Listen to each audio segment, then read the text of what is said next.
independent, you know, they might be saying, okay, now they want to take this one corn, this one piece of corn, and they want to study it and look at exactly, you know, and those guys might become brilliant scientists. This is not a good bad. Please get away from that. This is not good and this is not bad. This is not good and this is not bad. There's no good and bad on this. It's just ways that people connect and think things out. And it's useful because if you have some ideas about where a student is, or when they talk to you, you can see where they are, then you can get a better idea of how to teach them.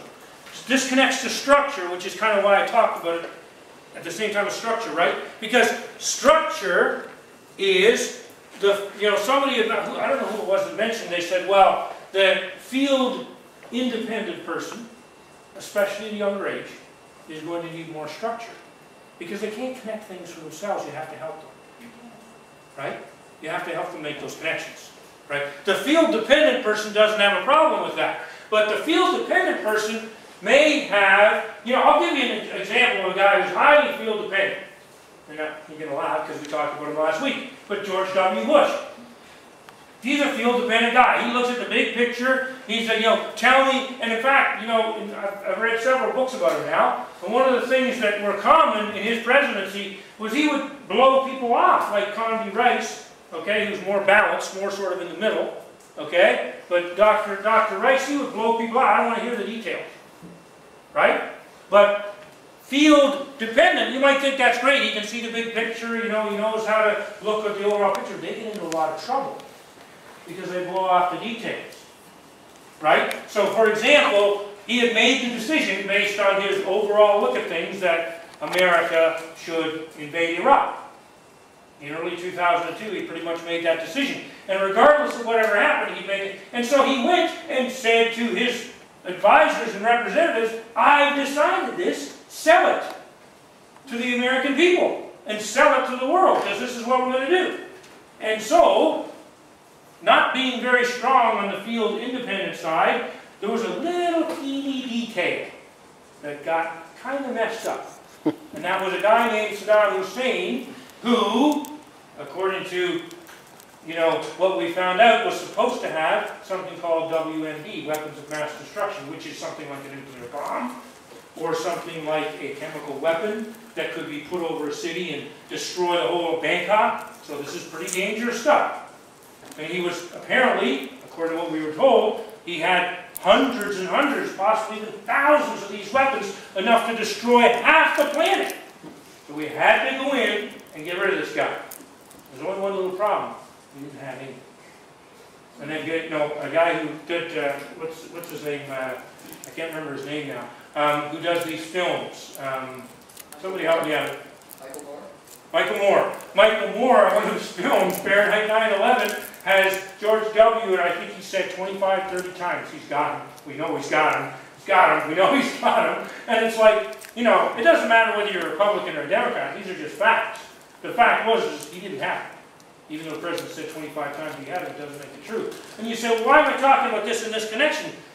It is connected because George W., being a highly field-dependent guy, just said, this is the big picture decision that I've made.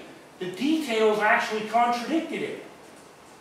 It was not a really a good decision in retrospect. And we're, you know, people in the world, all over the world, are still paying for it now.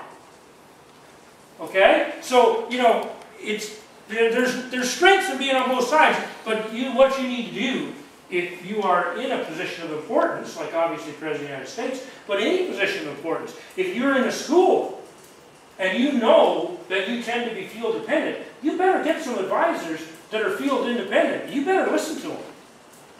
And the reverse is also true. If you're somebody that likes to pick apart a computer code and look at all the details, that's great, and you can help your company. But you'd better make sure that there's some people that you're working with who can put that together and look at the big picture. Right? You need a balance. You need both. Okay? But this is useful with kids because when you understand where they are, you can understand how to teach them too. Does that make sense? Is that clear enough? Okay. You're welcome. Okay, so that was a good question. Are there any other questions? And I'm feeling myself getting faster here. I've got to slow down a bit. I'm reminding myself about comprehension. Yes, please. I missed back, I think. What was that? This stands the for... acronym for? Visual. I I probably should have done that, shouldn't I? Visual, which is people that take in. Now, keep in mind that all of us have all three. You know, unless you're deaf, you have an auditory channel. I'm not making fun. Obviously, there's people that are deaf that don't have an auditory channel. Okay? And if you're blind, you don't have a visual channel. But if you're not blind, you have a visual channel. If you are not deaf, you have an auditory channel. And pretty much everybody has a kinesthetic. Now, some people, there are cases where people don't have one of these channels. Like my father, for example, had a rather unfortunate experience when he was in the Air Force, the Royal Air Force in the UK in the Second World War. He had a rather unfortunate experience of getting his hand cut in a belt, caught in a belt, and ripped a belt and chain mechanism on one of these lines when they were fixing these planes, and it ripped all of the veins in his hand, and they fixed his hand, they put it back together, but it totally destroyed all of his feeling in his hands. It was kind of funny because when he'd wash dishes, right? And he'd wash dishes and it'd be like, just hot water. All hot water, you know, and everyone's like, Dad! Dad! He's like, he couldn't feel anything. Didn't feel a thing. Now he hurt himself a couple of times too, because you could also take a knife and go, wham! You know? And he'd be like, oh, that's fun. There's a knife in my hand. You know? But most people have all three channels, right? But we usually have one of the three that we prefer. And here's something else that they say, and you've got to be very careful of this. And I know I have to watch it because this is true of me. Is that you tend to teach, and watch this. This is in your book, it's in your readings, but I want to emphasize this.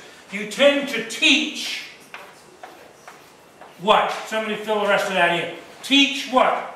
On your preference. So if we look at these as channels, and we say there's three channels you take in information, if all other things are equal, you'll find yourself teaching on your preferred channel. Does that make sense? So, you know, and I'm guilty of this. I mean, can anybody guess my preferred channel?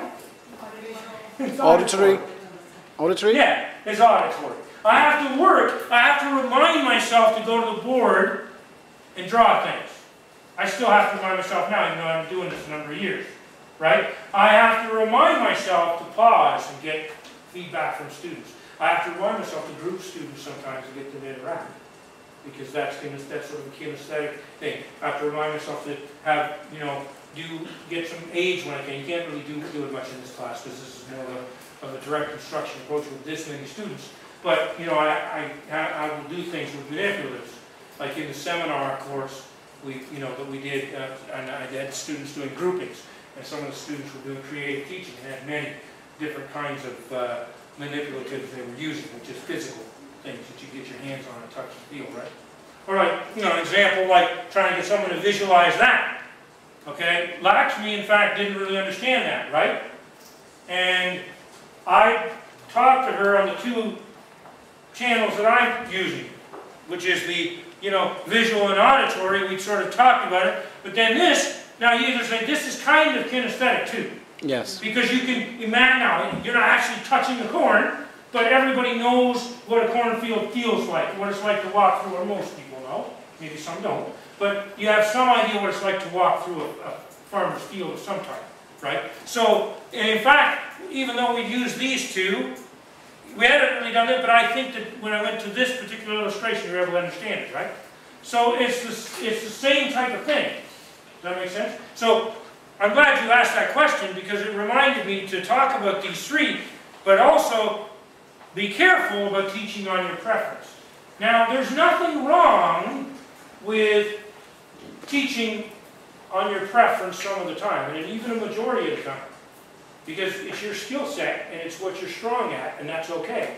But remember that your students are learning not on your preferred skill set, but on their preferred channel. Does that make sense? So that's why